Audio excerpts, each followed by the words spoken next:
আজকালকের ছেলেরা বই নিয়ে আর বসে না, ও বাবা গুগলে সার্চ করিয়া পড়ে।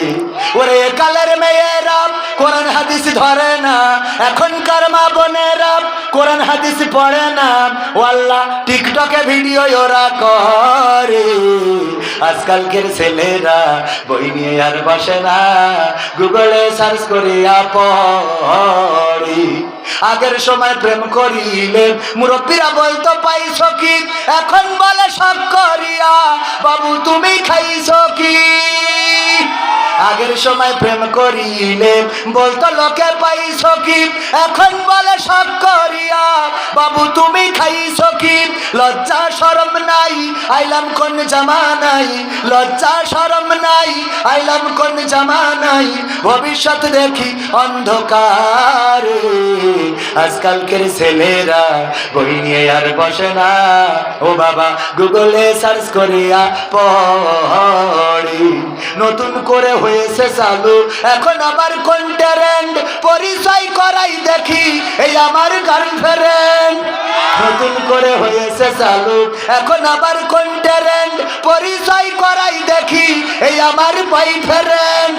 শরমের মাথা খাইয়া গেছে সবাই পাগল হইয়া, শরমের মাথা খাইয়া গেছে ওরা পাগল হইয়া, ভবিষ্যৎ দেখি অন্ধকারে। আজকালকের ছেলেরা বই নিয়ে আর বসে না, ও বাবা মোবাইলে সার্চ করিয়া পড়ে। ওরে নিশ্চিত পুরীর মা বোনেরা আল কোরআন পড়ে না, ও আল্লাহ টিকটকে ভিডিও ওরা করে।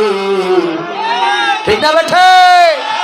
করবে না কেন আমার এটা বুঝান না করেও তো উপায় নেই।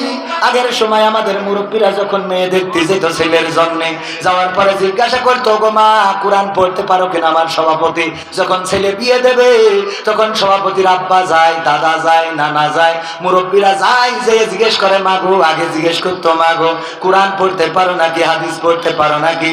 ও গো মা যদি পারো তাইলে এখানে এই পৃষ্ঠাটায় 2 আয়াত পড়ে শোনাও।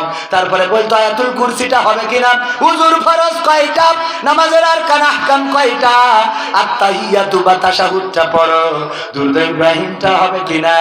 এমনি ভাবে সব শুনতো। যদি পারতো চেহারা একটু খারাপ হলেও বলতো মেয়েটা ভালো। ঠিক না বেঠিক?